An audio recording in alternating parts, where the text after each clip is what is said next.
જે ચર્ચા આપણી ચાલી રહી છે આ પ્રભુના જ્યારે વર્ણન કર્યા પ્રભુનું અધરામ સુરત વર્ધનમ શોકનાશનમ સ્વરિત વેણુ નામ સુષ્ઠુ ચુંબિતમ. એ વેણુમાં પધરાવેલું અધરામૃત.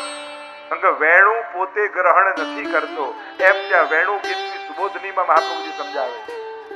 કહ્યું ગોપ્ય કિમાચરદયમ કુશલમ સ્વવેણુ દામોદરાધર સુધામપી ગોપિકાનામ ભુંક્તે સ્વયં યદ વસિષ્ઠ રસમ રુદિન્યો ઋષ્યત્વચોશ્રો મુમુચુસ્તરવો યથાર્યા. એવું તો કહ્યું સત્કર્મા વેણુએ કર્યું જે ધર્મને અમે નથી જાણતા એમ ગોપીઓ કહે. વેણુ મહાપ્રભુજી સમજાવે કે એ પાન નથી કરતો, એ તો માધ્યમ બનીને વાટે. જો ઘણીવાર ભક્તો પણ એમ કરે ને, આ જયભાઈ ને જયમીનભાઈ જુઓ વેણુ બન્યા, કેવલ પોતાએ નથી પીધી, બધાને આ સુધા વંટાવી છે, વાટી છે. આજ તો વેણુનું કર્મ છે, આજ તો વૈષ્ણવનું કાર્ય છે કે કોઈક નિમિત્ત બને. અને કારણ કે પ્રસાદ ખાવાનો મહિમા નથી, પ્રસાદને તો વાટવાનો મહિમા છે, ખવડાવવાનો મહિમા છે. ત્યારે તો એ મહાપ્રસાદ બનતો હોય છે. જીવનમાં જ્યારે સુખની ક્ષણ આવે એકલા ભોગવી આવશો તો તમારે ભોગવવું પડશે, પણ એને આવો અલૌકિક ઉત્સવ બનાવીને વાંચશો તો અનેકના આશીર્વાદ તમારા સુધી પહોંચશે. અને આશીર્વાદ કોઈ માંગવાના થોડી હોય. આટલા લોકો અહીંયા આવ્યા, કથા સાંભળીને આનંદ જાગ્યો, ભાવ જાગ્યો, એ જ આશીર્વાદ બની મનોરથ સુધી પહોંચી જતો હોય. આશીર્વાદ માંગવાના ના હોય, મેળવવાના હોય. અને આ રીત છે મેળવવાની. કહ્યું આ સ્વરિત વેણુ નામ સુષ્ટ ચુંબિતમ ઇતર રાગ વિસ્મારણમ. અન્ય સર્વ રાગોને ભૂલાવના કરે આપણે સુધા એનું અમને પાન કરાવો એમ કહીને ગોપીઓ આગળ ગાન કરે. देखो क्रम देखो गाने का. उत्थापन से संध्या आरती, गौचारण, आवनी के पद અને દિન પરીક્ષાએ નીલ કુંતલઈ માનો પ્રભુ પધાર રહે. પછી સુરત વર્ધનમ ચોકનાચનમ એ ભોગ સંધ્યા. અને હવે ઠાકોરજી શયન એટલે સંધ્યા આરતી નંદાલય તરફ પધારી રહ્યા. ગોકુળની ગલીઓમાં થતા થતા પ્રભુ ગાયોને હંકારતા સખાઓની સાથે સાથે વેણુના સ્વર ભરતા ભરતા નંદાલય કી ઓર આવે. કેવા વર્ણન કર્યા. અટતિયદ ભવાન અન્હિકાનનમ દિવસના અંતમાં. અને ઠાકોરજી જ્યારે કેશ વિખરાયેલા હોય, ગોરજ ઉડી હોય અને શ્રીઅંગ અને મુખારવિંદ પર રજ લાગી હોય અને ગાયોને હંકારતા હંકારતા ગોકુળની ગલીઓમાંથી પધારે. ગોપીઓ આરતી લઈને ઠાડી હોય. આરતી શું છે? હૃદયમાં પ્રગટેલી રતિ એ જ આરતી, વિરહ એ જ આરતી. અને પ્રભુના એ સ્વરૂપની ઝાંખી કરે ગોપીઓ અને પાપણો સ્તબ્ધ બની જાય. એમ થાય કે આવું સ્વરૂપ લાવ, સ્વરૂપામૃતનું પાન કરી લો. અને પીતા પીતા પીતા પાપણ બંધ થાય. અને ત્રુટી જેટલો પાપણ બંધ થાય એટલો સમય પણ ગોપીઓને ત્રુટિ યુગાયતે ત્વામ પશ્યતા, યુગ જેવો લાગે. ખાલી પાપણ બંધ થઈ એટલો પલકારાનો સમય યુગના વિરહ જેવો તાપાત્મક અનુભવ થાય ગોપીઓ. ત્રુટિ યુગાયતે ત્વામ પશ્યતા કુટિલ કુંતલમ. જેની બાકડિયા કે શ્રી મુખચ્ચતે એવું મુખારવિંદ જોતા તો આ પાપણ બનાવનારા બ્રહ્મા જડૌ દીક્ષતામ પક્ષમકરદશા એમને જડ જેવા લાગે. અરે ચાર ચાર મસ્તક છે પણ બુદ્ધિ નથી કે શું? ભગવત દર્શનની આટલી લાલસા અમને આપી તો આ પાપણ કેમ બનાવી? કારણ કે પાપણ બંધ થાય અને અમને યુગ વીતી ગયો એવો વિરહ. नंददास जी कहते हैं पंचमंजरी में ब्रज में विरह चार प्रकार के विरह गोपियों को अनुभव होते हैं. पलकांतर विरह, वनांतर विरह, देशांतर विरह અને પ્રત્યક્ષ વિરહ. આ ચાર પ્રકારના વિરહ ગોપીઓને થાય. અહીંયા જે વર્ણન છે પલકાંતર વિરહ, પાપણ બંધ થાય ને વિરહ થાય. એ તો ઘણા લોકો દર્શન કરવા જાય ને મંદિરે, દોડતા દોડતા દોડતા જાય, પછી ઠાકોર સામે આંખ બંધ કરીને ગયો, પાછા ફરે ને પછી જ આંખ ખોલે અને કયા દર્શન કરવા ગયા હતા. અરે કર્યા ક્યાં? અરે સાવધાની રાખ કે તારી પાપણ પણ બંધ ન થાય. આપણે તો લોચન ભરી ભરી પીજે જી, આંખો ભરી ભરી અને પીવાનો છે. પલકાંતર વિરહ. બીજો છે વનાંતર વિરહ.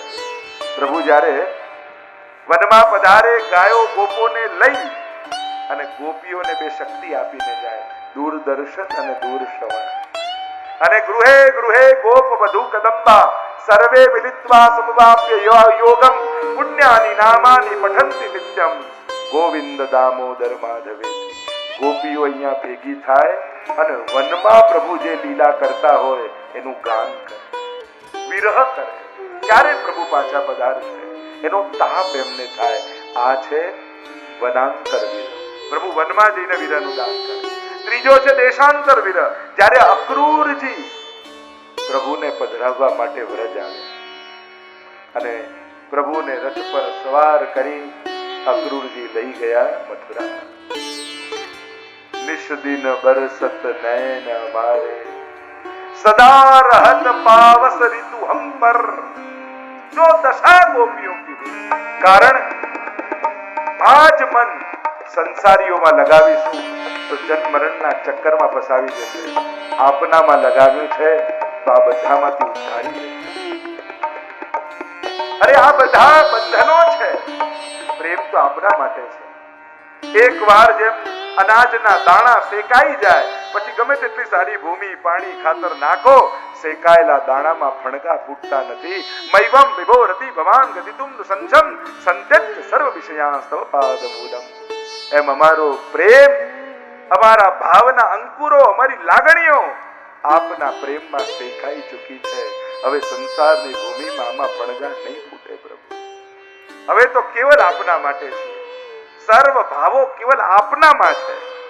બધું જ છોડીને આપના ચરણે આશ્રય કર્યો છે. આપનાથી બીજો કોણ એવો કપટી હશે જે અમારો ત્યાગ કરે અડધી રાતના? એમ કહીને ગોપીઓ આગળ ગાન કરતા હતા.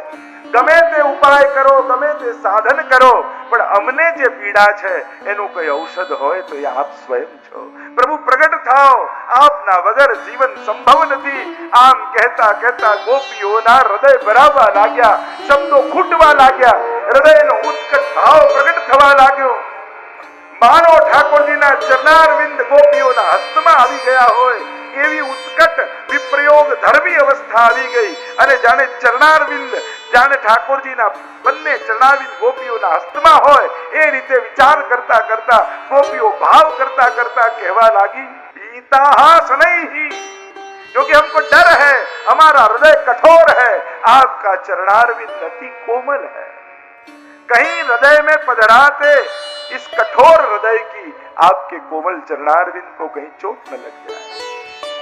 डरता डरता આપના ચરણારવિંદને અમે અમારા હૃદયમાં પધરાવ્યું અને જ્યાં આ ભાવ કર્યો ત્યાં તો ભાવનો બાંધ ખુલી ગયો. જોર જોરથી ગોપીઓ રડવા લાગી. इति गोप्यः प्रगायन्त प्रलबन्तश्च चित्रधा रुरुदुः सुस्वरं राजन् कृष्ण दर्शन लालसा. प्रभु आपना वगर जीवन संभव નથી. गोवर्धन वासी सावरे लाल तुम बिन रहो. બધે મને ગોપ્યા શોધ્યા પણ હૃદયમાં ન ગોત્યો. ક્લિશ્યમાનાન જનાન દૃષ્ટવા કૃપાયુક્તો યદા ભવેત તદા સર્વ સદાનંદમ હૃદયસ્થમ નિર્ગતમ વહી. હૃદયમાંથી પ્રગટ થઈ ગયો છું. પ્રભુ ત્રણ પ્રકારના લોકો છે, પ્રેમ કરે ને પ્રેમ કરનારા, ન પ્રેમ કરે ને પ્રેમ કરનારા. કોઈને પ્રેમ આપ કેવા છો? પ્રભુ કહે, હું તો મનોરથોને પૂર્ણ કરવા માટે આવ્યો છું.